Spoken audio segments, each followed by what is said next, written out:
finding, the best ways to collaborate between stakeholders. So, client, external, contractors. How have your experiences been with that? It all comes down to communication. Communication is your key factor. You need to set up a really clear stream of how you communicate. That's like my trigger through that word. whole process. Yeah. Communication. Oh. Yeah. Welcome to the Will's Eye podcast. My name is Will Phillips, and in this series, we help creatives and businesses better understand each other in order to form stronger collaborations that result in more effective advertisement campaigns. For those of you who don't know what Will's Eye is and what we do, we're a creative agency that niches in film production in order to help brands communicate more effectively in the digital world. In this episode, I'm joined by the lovely Brittney Buchanan. Yeah, it's me. Of Oath Creative. Hey, Brittney. Hello, how are you? Thank you so much for having me. Thank you for coming on. I'm great. How are you? I'm fabulous, thank you. I'm really good. Very excited to be here. Yeah, we've got a fair bit to talk about, hey? We do. I'm keen to hear what you have to ask. Not that we've prepared these show notes earlier. Not at all.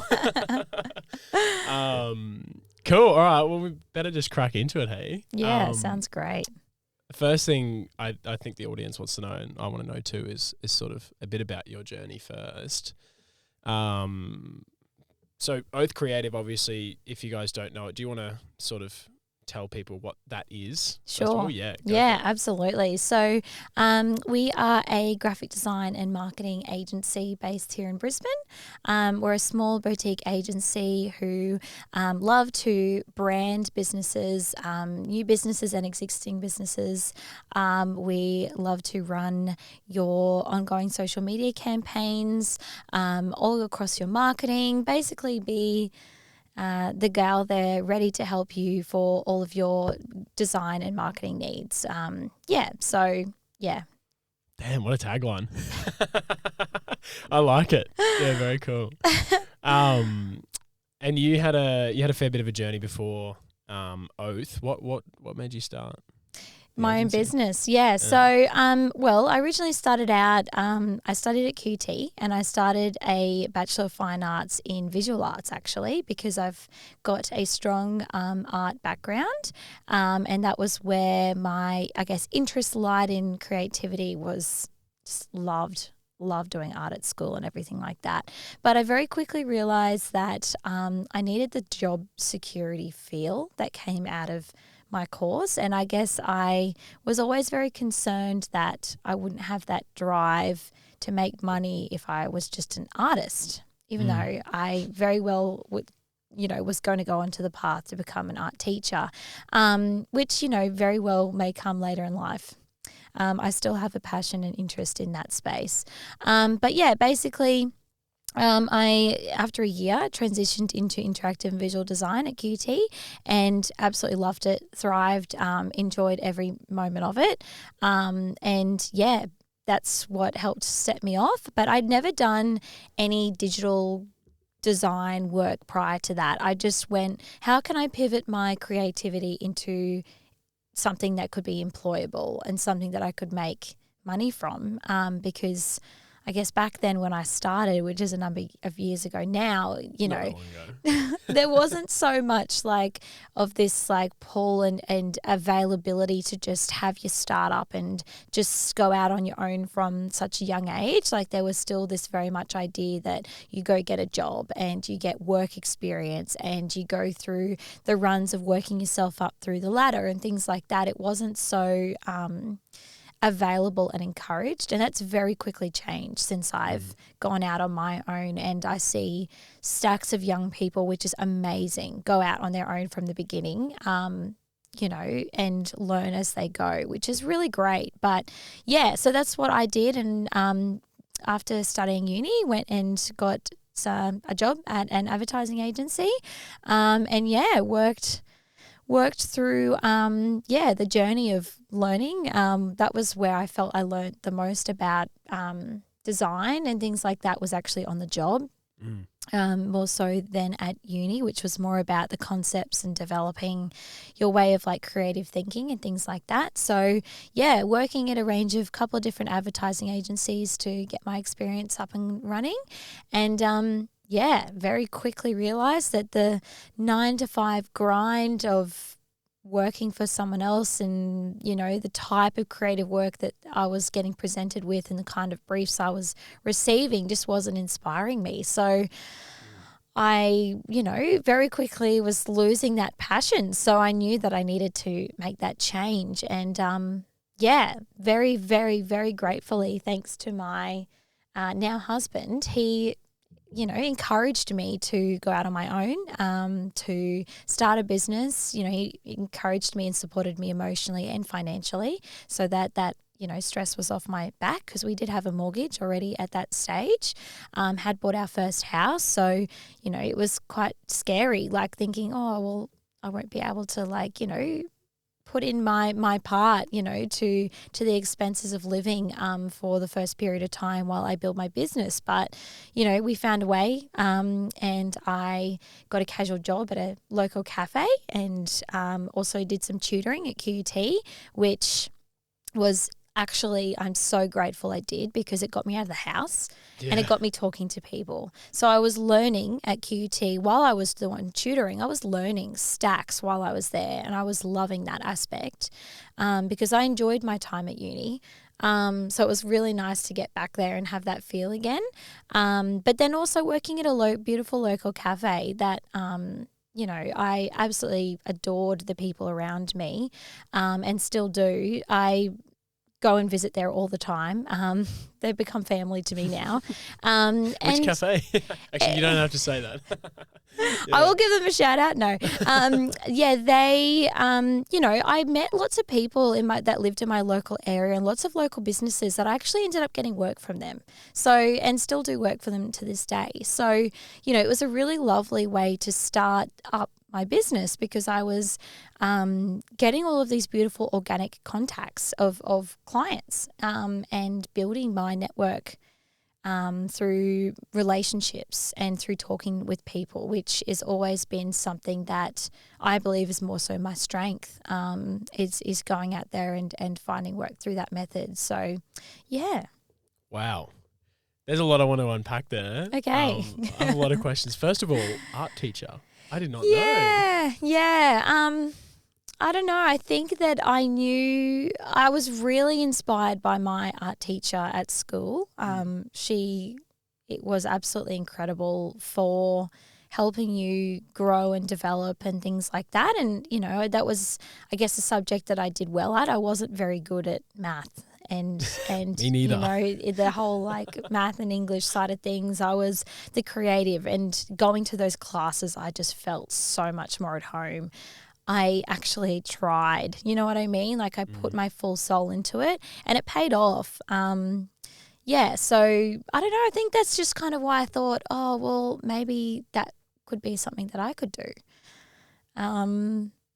And now that I've tutored and things like that, I definitely see that could be a path I could want to go down if I wanted to change my career slightly and not be the business owner anymore. Perhaps I could, go down that path of sharing my knowledge to the next generation. Yeah. I think it would be my passion and enthusiasm around helping them develop that inner creativity in them would be the reason of why I would go and do that. So, yeah. Wow. Okay. Yeah. And with all the experience you would have gathered over the years, being able to put that, I feel like that's a natural next step, right? You sort of get to the when you I know when a lot of people get are very experienced and they've done their time in the industry, then they go back to teach the next generation. Yeah, which they should. How else are the next generation going to learn the best things that they need to know? So to help continue growing that industry. Yeah. Yeah. No, 100%.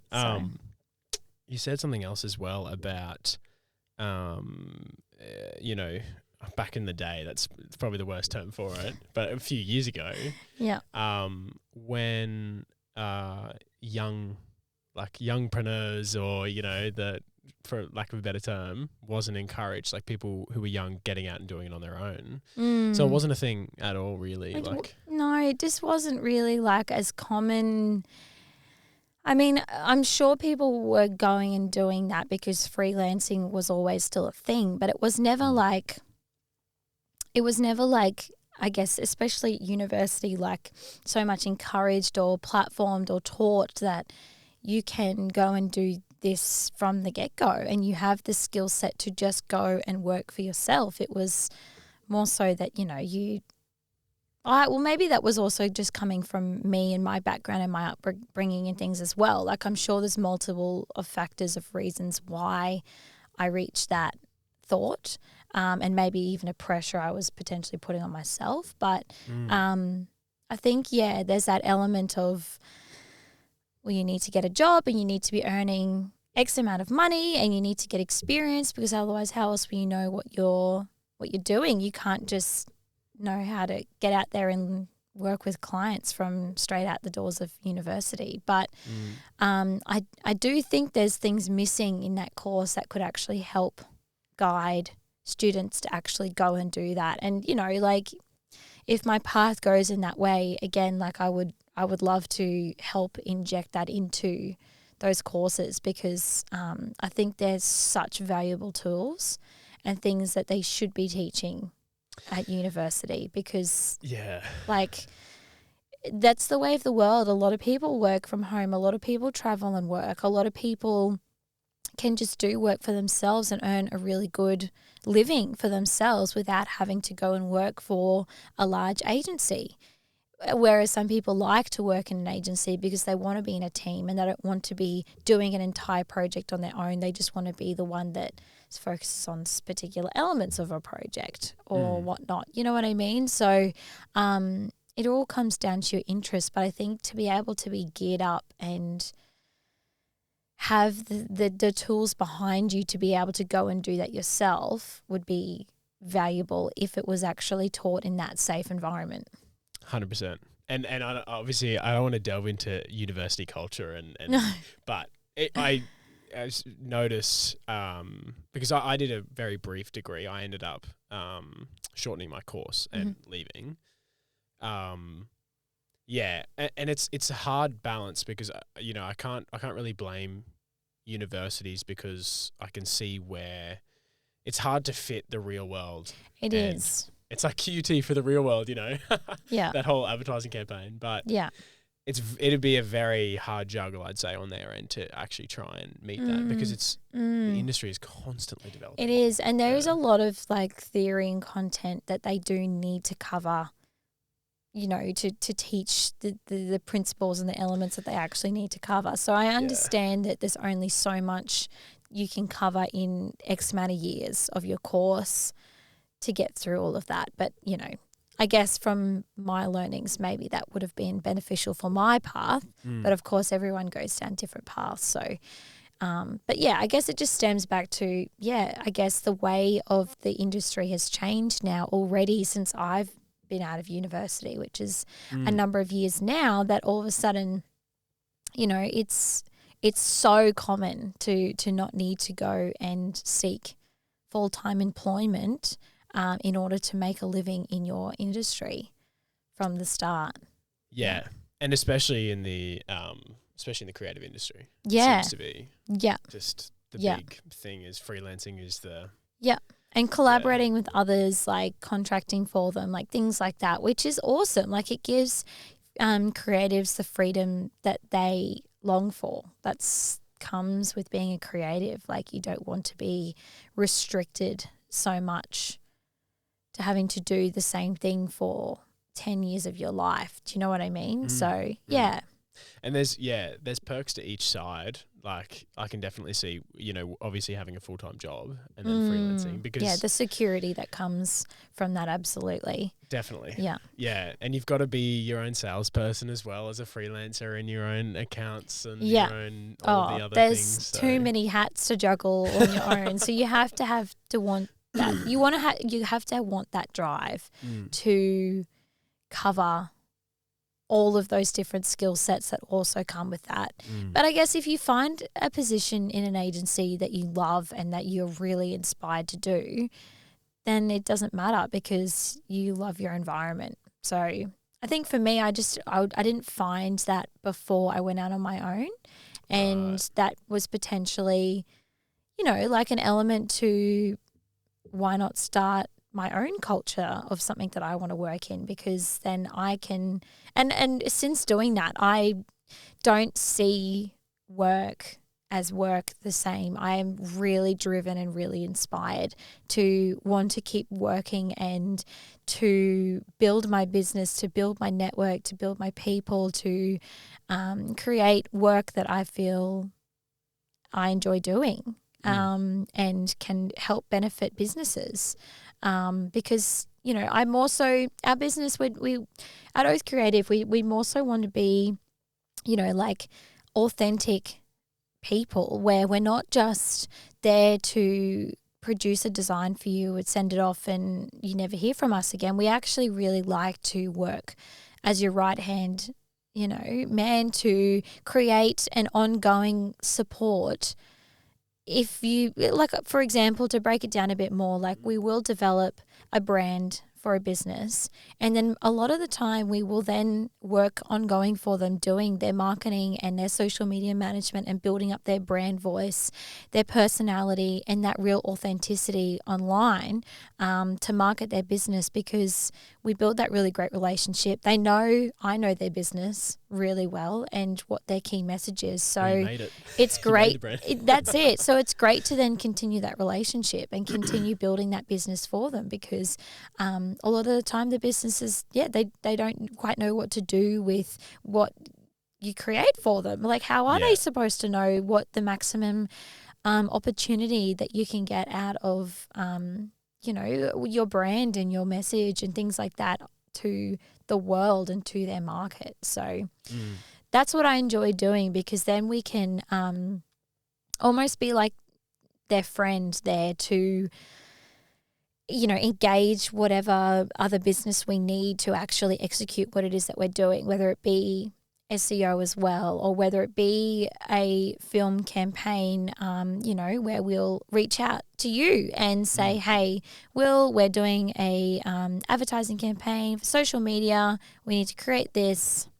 Can we create some videos? Boom, you jump on, but I'm able to manage the whole process and communicate with you to save the client having to articulate what it is that we're trying to create, because I know what it is and I talk to the client, get it approved, get it through the process. But in the end of the day, it smooths out the whole process for everyone, because that communication is covered. And, that's what I try and encourage with everyone, and my clients all actually really enjoy that, because for them, marketing is a job they just don't really have time or interest to want to deal with, and that's why they're so relieved that they know they can just rely on me to do it for them. So, Yeah, well, it's really interesting, and it's such a great, and I honestly don't know the market and how common that approach is, but it's such a great approach, because when you're even working with external,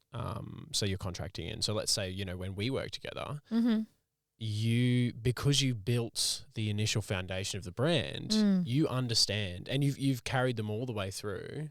You know exactly what they need without them having to go, call up and be like, hey, X, Y, Z. Yeah.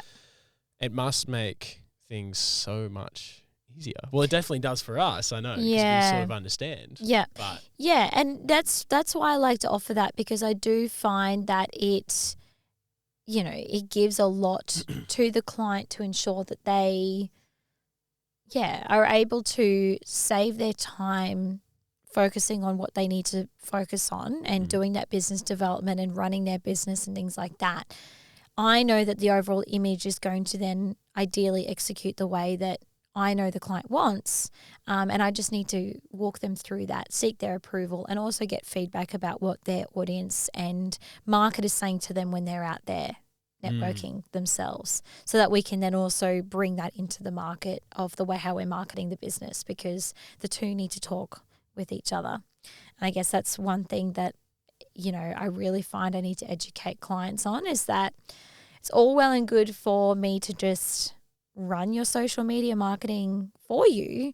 But if I don't know what questions you're being asked, what problems commonly arise with the kind of work that client does, or, the kind of inquiries that they receive regularly, then there's going to be a disconnect about what we actually need to be putting out there online to their market, because we want to be answering those questions. We want to be covering that stuff. We want to be targeting that particular element for them. So it all really needs to connect up quite well. And that needs to be communicated with that additional business that is collaborating with us. For example, yourself, if we're doing those videos, I then need to articulate that to you so you can understand, well, what skill, and specialty you have, you can bring that element in to resolve that, I guess we call it a problem of what we're trying to create for that client,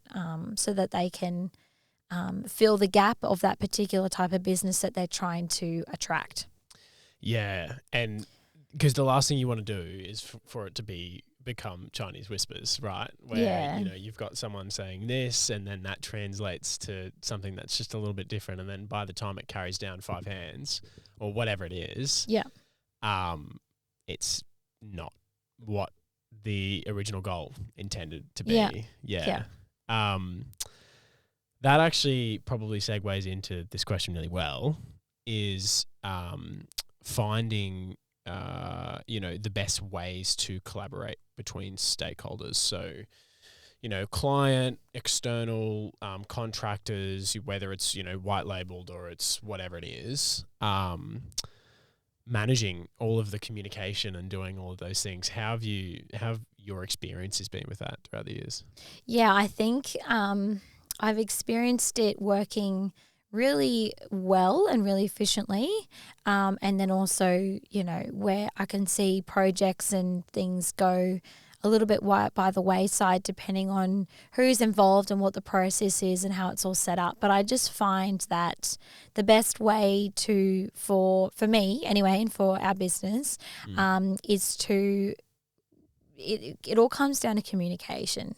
Communication is your key factor, and you need to set up a really clear stream of how you communicate. That's like my through that word. whole process. Yeah. Communication. Oh. Yeah. But you're really good at communicating. So that's a really great plus, because engaging you as a stakeholder has always been really positive. It's been really smooth in that sense. Whereas I find sometimes in my experience, I've found sometimes you might have a business that has no internal, marketing person that works for the business. And I guess you kind of need to fill that gap for them as well. Whereas other times you'll have maybe one or a couple of people that work in the business as the in-house marketing person that communicates everything back to me. But sometimes, there can be issues arise with, what that overall business is actually looking for, with then what they articulate to then what's articulated to me, so that I can then communicate that to all of the stakeholders that I'm engaging to do that job. So in the end of the day, it all comes down to communication. It's connecting the right people together, and it's also telling the necessary people, I'll handle this and I'll let you know where we're at for this. So let me just work through these couple of steps first. Now let's all come together and talk through where we're at. Great. What do you think about this? What do you think about that? Yep. My job is to then make sure that I've got all of that from all parties, client, other stakeholders, all as the overarching handhold for everyone, so that I can then keep the ship steering in the right direction, essentially. Yeah. And that sums it up perfectly. And what I find really scary is that, and I've literally heard it in conversations, is that there are, again, obviously we're all human, but I've heard of projects with budgets of, above $1 million where communication has gone awry and they've lost hundreds of thousands of advertising budget on miscommunication. And it's like, it was such a, when I first heard about a project like that, I was really shocked because I thought, oh yeah, that's the top. Like that's where, that's a big project and you'd think everything's going smoothly, but the same things that happen with $5,000 projects work all the way up. And exactly. It's the same effect. It literally has the same effect. Yeah, it doesn't almost matter how much budget that client has if you not communicate right, no matter what size the project is. You can get everybody else off on the wrong foot and everyone's running around like they're losing their head. You know what I mean? Because no one knows what direction they're going in. We all just need to like come together, work out a really smooth, consistent approach, work out how regularly we're all going to touch base with each other. So have milestones throughout the project that we all come back together and work through that process so that, you know, everyone knows and everyone can be held accountable for their goals that they need to reach and their deliverables so that we all know, okay, is the project still going in the right direction halfway through? Are we actually developing the right message? Yes, no. Okay, how are we going to steer to adjust that? Because when you're doing this work, it's not just creating one element. You're not just creating a website. You're actually creating a video and a website and a social media ongoing message and, you know, bringing it all back to that brand that you initially developed at the beginning. Like, and then there's all these other elements that you're producing for the client as well. It's, there's a lot you're doing and there's a lot you need to bring together. Yeah. Definitely. And I'm about to say all these great segues today, but this next one is, you know, working with companies that have no internal marketing department, which seems to be very common. Very surprised. I was surprised about that as well, because you would assume when, you know, you've got a company that's turning over, you know, above 5 million a year or whatever it is, that they would have that, but have been able to get by without that. But, you know, have you had any companies work with where you know that they need to have someone on the ground? Yeah. Yes, I have. I've worked with both. Yeah. Where they've got someone on the ground and someone that they don't. I think it all comes down to who they have on the ground. That depends on how straightforward and the kind of outcome that I can produce or that our business can produce. Yeah. You know what I mean? Because, sometimes having people on the ground can like inhibit the outcome and you're not able to then talk to the right people in the business because they prevent you from doing that. But then other times they can be really powerful and really lean on you to like make the most of our expertise. And that's, I guess, what I really love is that when they actually give us that opportunity to like, you know, offer our full expertise and knowledge and ask us the questions, give us the feedback, and then we work on it together collaboratively like a team, more so than we need you to produce this, and this. Here's your brief, you know, and then you're like, well, no, hang on. Are you sure you shouldn't be thinking, and you know, and you almost just become the robot for them. Literally was thinking that, yeah. Yeah, I don't dig that process at all. I just find that's like really inhibiting and just overly a bit of a waste of time because you're just doing something that one person believes is right. And then in the end of the day, when they then present it to the team of directors or however the business is structured, if they're not then impressed, they then think it comes down to the core creative or the creative team, whether it be a team of different stakeholders that have all come together to create that project, that, you know what I mean, that they didn't quite get it. But a lot of the time it's, well, we needed to change the communication and we needed to go about the project differently so that all of the right people were there to communicate at the right time, but not too many of the people, because sometimes it can also go the other way where there's too many people, there's too many opinions, and there's too many comments that come in that you're like, well, hang on, you want this, but you want this, and then you want this. And then you're like, well, you guys kind of have to work your thing out on your end. Then we'll come back together because, we all have to be like on the same path, wanting the same goal. Yeah. Yeah. Definitely. And I don't know about you, but I've been in meetings where there's 15 people on the other end and each have their own ideas on what they want. And then, you've actually got to go, hey, how about we leave this meeting and you guys, figure out sort of what you're after. Yeah. And then send it through, and then we'll be able to have the final and we'll be able to go, because it's very counterproductive. Yeah. And it confuses you as the creative a lot, because you're like, well, I know that this person actually secretly wants this, and then this person actually wants, so how am I going to make everyone happy? And then you're like, well, you can't, because the project won't make sense and it's going to look really dumb. If I make all of these people happy, it's not going to have a clear message at all. Yeah. So, yeah, it's a journey, it's a process, and you've got to kind of find the best way through that. Yeah. No, I agree. A quick fire round of questions before we wrap up, because I think we've covered pretty much most of what we wanted to talk about. Yeah. Very quickly. That was really good, by the way. Yeah, just spitting it out in all directions. Yeah, smashing it.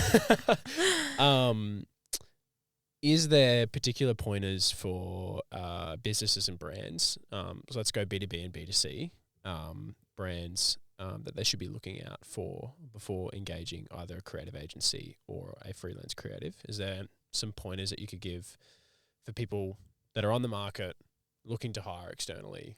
What should they be looking for? Are they looking to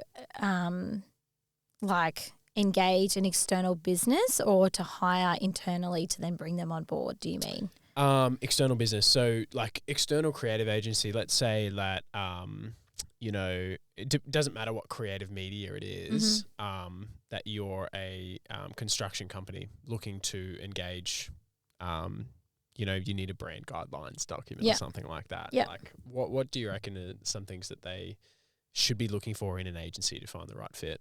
Yeah, I think that if you're needing to, engage the right agency and know who you're looking to bring on board, you really probably need to sit down and have that proper meeting, catch up, chat with them to find out, I guess, what their process is and how they want to go about the journey and the process on their end, so that you can work out that, cool, they know what it is that we need to do. They understand the process of what they need to extract from, that person as the client in order to get that right outcome. Yeah, no, definitely. And likewise on the other side, when creatives, let's say freelancers or agencies, are engaging with businesses to service them and their needs, are there any red flags? Are there any, what should they be looking for to find the good fit? Oh, red flags. There's all sorts of red flags. There's always red flags out there.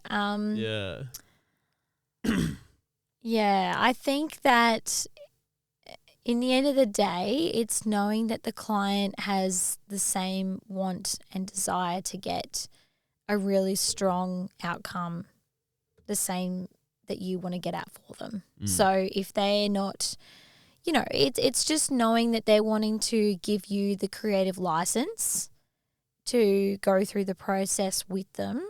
Yeah. Marrying in obviously with what they want as the client and what they know that they need, but they want to give you enough creative license to say yes or no along the way to try and give them the best outcome, because that's why you engage an external business, right? So for me, I'm like, that person, that's going to be a difficult churn and burn, or it's not. It's going to be great, we're going to really collaborate well on this job, and we're going to get the best outcome for that client because we're all going to be doing it well, strong together. Yeah. Yeah. I like the keyword collaborate. Yeah. That's always been something that I loved at uni, at work, in my own business, like with my own clients, like everywhere I go. That's my key focus because that ensures everyone's getting a really solid, incredible outcome because everyone's involved in that communication throughout the process. And then we all bring our skill sets in. We all, like develop the best idea or concept or outcome that we can. Yeah. Yeah. Love it. Love it. Is there any final remarks that you wanted to go through before we wrap up today? Look, I just think that, if you are a young person getting out there in the industry, there's so much opportunity now for, leveraging off the other professionals out there that have started their own business. Like, make sure you touch base with those people and, utilize their mentorship and their skills that they have, because, it's highly likely that they'll end up engaging you to help them through some form, and that's how the work all keeps going around. It's all about who you know. It's making you networks. It's making you connections. And why not? Because you make friends. Yeah. And that makes work so much more enjoyable for everyone. Cool.